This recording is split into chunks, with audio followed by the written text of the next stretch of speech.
Hello everybody and welcome back to Mr. Sniffin's geometry class. Today we're going to be going over some review material related to your T1 final that is coming up. In today's video, we're primarily going to be focusing on the notion of angles and vertices. The way that we've practiced this throughout our class is through our study of trigonometry and triangles, our concepts around parallel lines and transversals, our alternate interiors, our corresponding angles, and the like. Today we're going to be combining a bunch of those rules to basically practice angle questions and try and nitpick different diagrams and the like. Kind of get at the essence of what our exam's going to be in terms of the angular portion. Tomorrow we'll see our sides, but today we're going to be focusing on our angles. So let's go through here. For our do now, we have 3 questions, relatively straightforward if I may ask, or to assume so. Our first question here says, using the diagram to the left, how can we be absolutely certain this is not an equilateral triangle? Right, so first thing that I like to do when I'm reading a question is identify the vocabulary in the text portion first. In our question we have the term equilateral triangle, which means we're going to have a triangle where all 3 sides are physically congruent, and more importantly, all 3 sides have the same exact angle. That angle being a value of 60 degrees. So we go ahead and look at this diagram now as like our second step. There's a couple things that stick out. First, we have our congruent segments. We have at least 2 congruent segments. One thing to consider is that whenever we have a diagram, if we're told that we have 2, we at least have an isosceles triangle. We know we have at least 2, but through calculations, occasionally, sometimes we can find that the third side is also congruent. So we can't just go ahead and use that specifically as our answer.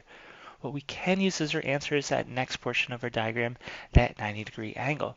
If you remember our definition, equilateral triangles all have 60-degree angles. 180 divided by 3 gives us 60 degrees for each angle. And this triangle, this diagram, has a 90-degree angle. If we were to go about naming this triangle, though, what would we call it? Considering we have 2 sides, we'd say isosceles, but because we know this angle, this 90-degree angle, we can call it a right isosceles triangle if we wanted to be more specific or add some specificity to it. Okay, let's look at our next question here. Number 2. The following is a regular octagon. Draw all the lines of symmetry. So let's identify our vocabulary. Regular octagon means, or what regular implies, is that all of our sides are congruent. A regular octagon has 8 sides. All sides are equal length, which also means all of our angles are of equal length as well. Our next term, line of symmetry. Line of symmetry basically means a line which can be drawn where a figure is reflected over it. The figure will map back onto its original self. So what we're looking to do here is basically draw a line across our figure where if we were to go ahead and do a reflection, like say on the coordinate plane, we'd be able to swap all those points back left and right. In my mind, in terms of the physical world where I almost imagine this, is like almost like if I can fold over the octagon onto itself, almost like a taco, or say, shout out to New York, like folding a slice of pizza, we end up being able to cover it or map it right back onto itself. So on a regular octagon, a regular hexagon, a regular square, these figures where we have all equal sides going around, we can basically go through the lateral sides of the figure, kind of crossing over is one of our examples of a line of symmetry. But what we can also do is go over the angles as well here. So just pick up on that idea if it's like an octagon, a square, a hexagon, where we have essentially like equal sides, an equal amount or an even amount of angles, we can kind of just go through the vertices as well as the lateral surfaces. Okay, third question here. It says Marley uses the distance formula to calculate the side of an equilateral triangle and finds the perimeter to be equal to 45 meters. What is the length of one of those sides? So a couple things here. Distance formula is our first vocab term there. Distance formula allows us to find the length of the side of a figure, a segment, side of a triangle, for instance. Equilateral, We have 3 equal sides, and we're told that the perimeter, the measurement around the figure, is equal to 45. So in my mind, what I instantly think of here is, okay, I got 45 meters is my whole perimeter. I need to divide it by 3 if I'm going to find the value of one side. So we do 45 divided by 3 equal to 15 meters. So these are 3 example questions that you would see something similar on your exam, or at least trying to push this idea of ways that we can articulate vocabulary at the very least. Okay, so let's take a look now for some more information. By the end of the lesson, what we're going to be able to do is kind of identify things like areas of needs of study. You're going to see a bunch of different concepts presented. We're going to articulate a lot of different ideas that we've seen over the last 3 months. And hopefully by the end of the video, you'll be able to kind of identify where you need some area of study. Of course, if we're in class as well, we have that option to, raise our hand and ask questions. What we're going to be looking at today would be about 20 questions. If we're in class, we're going to be chatting our answers, raising our hand, asking questions, and things like that. So let's get started. Our first question that we're going to look at here is vocabulary based. I love using vocabulary in geometry class. It means so much to our understanding. So our first question here is going to be, what does the term complementary mean? And what does the term supplementary mean? Complementary and supplementary both regards different types of angles in our class. Complementary means angles which add up to 90 degrees, or once they're combined, they eventually equal 90 or a right angle. Supplementary is something where a combination of angles adds up to 180 degrees. Another way we've described this term of supplementary was also linear pairs, angles which add up to a line or 180 degrees. So let's look at this in terms of actual physical questions. Here we have question number 3. We're told angles A and B are complementary. Find the values of angle A and angle B. Since we know they're complementary, we know they add up to 90 degrees.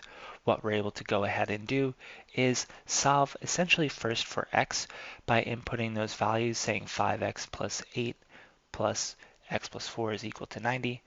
We go through ahead everything and generate our value for x, if you will, getting x is equal to 13. Once we get that value, the next thing we go ahead and do, pop that value of 13 into our equation. So we'd have, like, for angle A, 5 times 13 plus 8 gives us angle A. 13 plus 4 gives us the value of B. Another thing you can do is maybe it would be easier to solve for angle B. Say 13 plus 4 is 17. 90 minus 17 would be 73. So you end up getting your value as solving for your value in another method as well too. Also, it's your method of proof. In our second question here, supplementary, we're going to basically do the same thing. We're adding our 2 angles together to get 180 and then solving essentially for x. Once we get our value of x, we're going to go ahead and insert it into our equation to get angles A and angle B. If you want to go ahead and do a proof, we'd solve for angle A and angle B, add them up together, see if they equal 180, and if they do, then we know we found the correct values. Or at least we hope, fingers crossed, but that would be the way you would do it. Okay, so let's look at some other ideas here. So this is kind of our rudimentary stuff. This is our September learning, our first unit learning. Let's go on to some Unit 2 material here where we're talking about transversals and parallel lines. So just to identify some stuff here, we have line R on the top left going from left to right. On the bottom we have line D, and then we have what's called transversal T. If we remember, transversal is a line that intersects multiple lines. So once we have a transversal, we can create systems to describe or articulate kind of degree measures, but at least give us the names of relationships. So let's start with this first one. If we're going to look at what the relationship that exists between angles 1 and angle 5 are, we have a very specific name for this. In a similar fashion, we have a very similar name that we can use to describe angles 4 and angle 8. The term we've used previously would be corresponding angles. Corresponding implies the same position. So angles 4 and angle 8 are in the same position, 2 and 6, 7 and 3, 5 and 1. If we just have arbitrary lines, or if D and R are spewing into outer space at different angles with angle T intersecting both of them, all we can do is describe that, okay, they're in the same position, but once we know that two lines are parallel, like lines R and D are parallel, that's when we can start to develop these systems. And that's when we know things like corresponding angles are congruent, things like alternate interior angles, so on and so forth. So let's look at some examples here back from October. In our first question here, we have, for question number 6, we have our question mark. We're being asked essentially here, or we're told that lines U and V are going to be parallel. So now we know we have systems that we can use. And then we're told that we have a question mark in 130.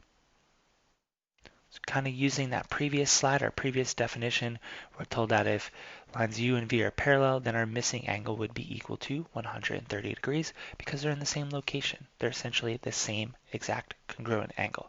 Same measure, same shape, same size, all of that stuff. But let's look at question number 7. Here we can see that the question mark and the 128-degree angle are not in the same location. We got a top left and a bottom right. We have kind of a different system, if you will. But let's look here. We can say that U and V would actually both be equal to 128 degrees because of this rule called alternate interior angles. One of the things we learned is that once we have that transversal system, angles which are on the alternate side or the opposite side of a transversal and inside the two parallel lines, this little like diagonal here, are going to be congruent. The reason why we know them to be congruent is for two reasons, which we actually did one of those, Euclidean proofs around. Our question mark, we can kind of say, is also, if we look for its corresponding angle, which would be on the top left of line U, we end up having a vertical angle with that 128 degrees, and we also know that vertical angles are congruent too. But let's look at another example here. Here we got question mark, we got that 90-degree angle. What we're able to do here is use our rule for same side interior angles.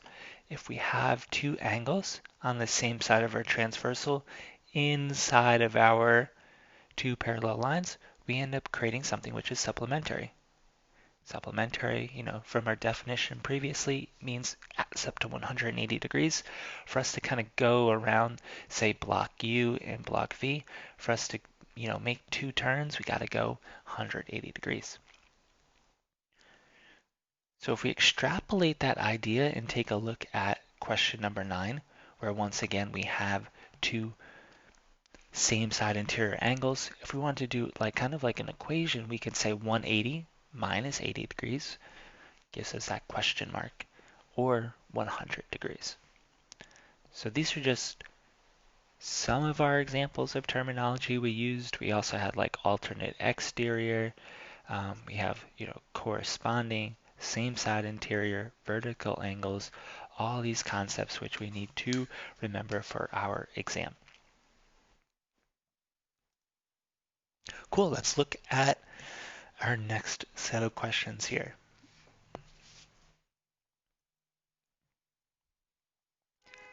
So on our diagram here, we're now adding a bunch more information. There's no indication for parallelism, but we do know here is that we have at least a triangle. We have the larger triangle ABC. We have those interior triangles, triangle ADC and triangle DBC or CDB that we can use.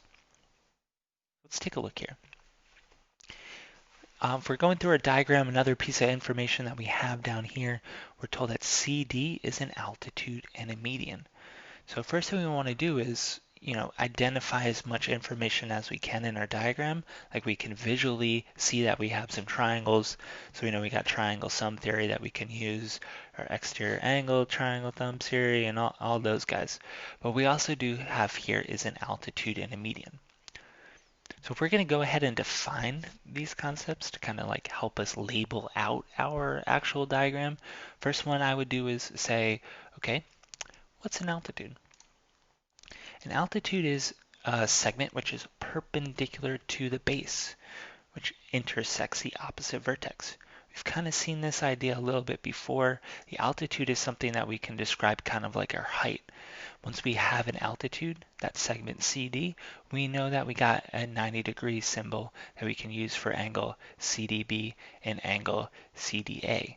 So we got a 90 in there, which is going to be very helpful. Because once we add that 90-degree symbol, then we can solve for, say, like angle Y, for instance. Our other question here is, what is a median? A median, if we remember, is a segment with an endpoint on a vertex, and it intersects the opposite side at the midpoint. So we end up creating like a special type of bisector, if you will. So now that we know we have an altitude, now that we know we have a median, we end up knowing that segment AD and DB are congruent. This is going to be really helpful when we want to go ahead and say solve for our value of, x, if you will.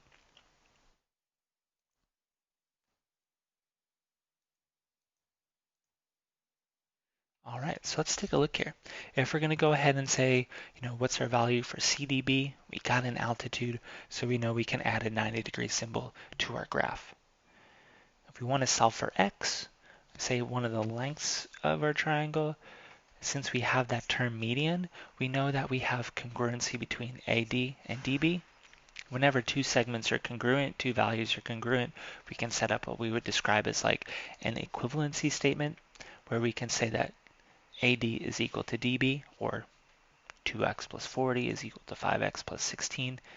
Go ahead and solve for x, and we get a value of x is equal to 8.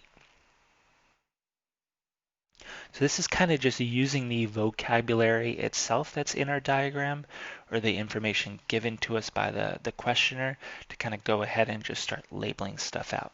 So before we even use some of our other theorems, we want to kind of take the information that's given to us, at least with the vocabulary, and apply that first. Because in my mind, I'm thinking like the vocabulary might not be on the diagram yet. So I'm going to add the vocab to it, identify the points, and now I have way more material to work with. All right, so let's look at our next question here. What is the value of y? We're looking at our figure. We can kind of see this interior triangle CDB. On the right-hand side, we know that we got a 90-degree angle and a 70-degree angle. And from here, we're going, okay, if we want to solve for that third missing angle, we know we got 180 degrees.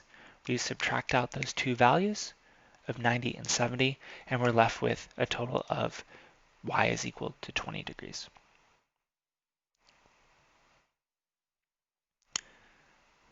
Cool.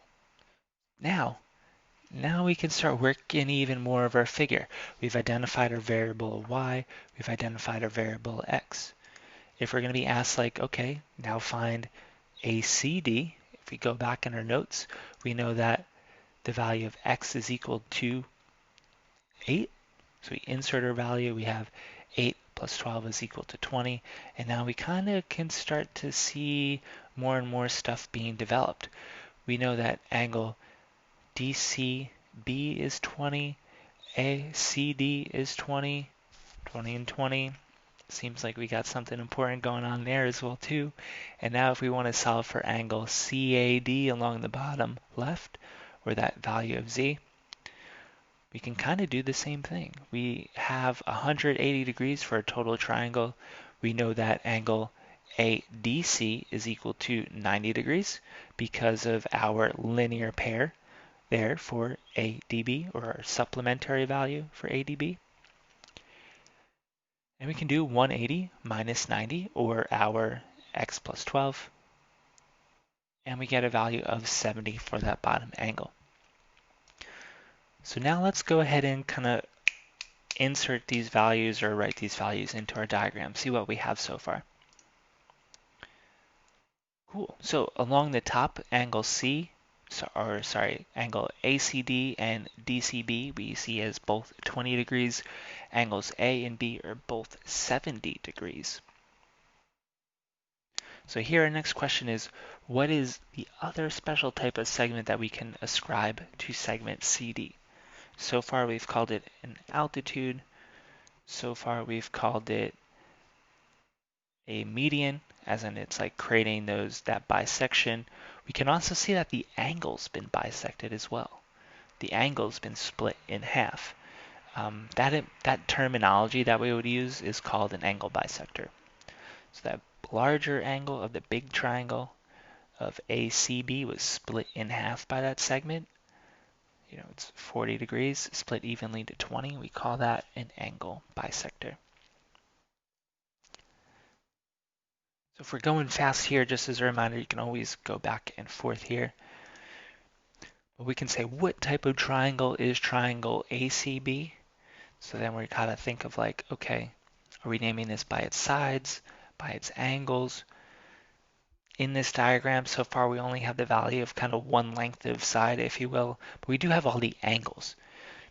Since we know that two of the angles are congruent, those 70-degree angles at A and B, we can call this an isosceles triangle, since two of our angles are congruent. Theoretically, we can also say now that we know two angles are congruent, we know two sides are congruent. Our two sides which are congruent would be sides AC and CB, since they're opposite those congruent angles. Okay, so in terms of questions from that original list we've gone through and named a bunch already, we can kind of go ahead and see what type of triangle we have. We've essentially valued each and every single angle inside the figure. But let's go ahead and look at kind of this triangle as a means of creating a greater system, if you will. So we're going to add a couple points onto our diagram, if you want to copy those down for those following along. Along the bottom now, we've extended out the base of that triangle. We got a nice long line. We can call that line, just using two letters, we can call it HA, HD, HB, HS. Any two of those letters that are down there, we can name that line. Along the top, we now have line QC, CR, QR, so on and so forth. You can swap those letters back and forth as well too. But now that we've kind of added almost like an extension to these lines, we can kind of go and solve for exterior angles. We can check if things are parallel as well too. So let's take a look here. We're going to first list the three ways to name that 65-degree angle. In terms of naming angles, our rules associated with that is we can use the first letter in the vertex, but we can also use a three-letter system. The way the three-letter system works is we're going to take two of the values that extend out from that angle. And remember, when we define an angle, it's a vertex with extending outwards, two rays, two segments, two lines. We're going to take 2 points on those extended rays, extended segments, so on and so forth, and we're going to pop those around the vertex. So our vertex letter, or C, is going to go in the middle, and then we're going to use the two other letters as kind of placeholders. So we can say angle C, angle RCB, or angle BCR.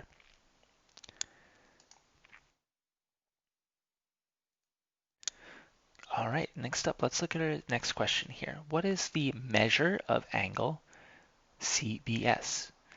And that little m stands for measure. What is the measure of angle CBS? Down there in the bottom right. We can go about answering that question in two ways. If we're going to use the definition of a linear pair, or this supplementary concept, we can say 180 degrees minus 70 gives us a value of 110 in there. The other means that we can go about is using what we've described as our exterior angle theorem. Our exterior angle theorem states that the two non-adjacent angles allow us to combine them, and they're equivalent to the exterior angle. It's pretty cool. So we can say that angle 70 plus that internal C angle of 40, or 20 plus 20, is equal to 110. And that gives us our value as well too. This is one of my favorite theorems. I think it's pretty cool. It all works based upon like the idea that if we're adding angles A, C, and B together to be equal to 180, if we're going to take out that value of angle B, say 180 minus 70 leaves us 110, we know that's that exterior angle, but it's also the two other interior angles. It's pretty cool. Okay, so that's it in terms of this particular video. I know going through it super fast. Um, this material should be in your noggin though already. Make sure that if you have something that you're kind of stuck on, please make sure to send out an email to Mr. Rieger or myself. But also just go through your notes and find those definitions. We've gone through all of these topics. So go back into Google Classroom, download the slides, look for those definitions. Everything's labeled super clear, super easy. But again, if you got questions, message me out. But until next time, please stay safe, wash your hands, your face, wear a mask, don't touch your mask if you're going outside, all those common sense things. All right, bye everyone.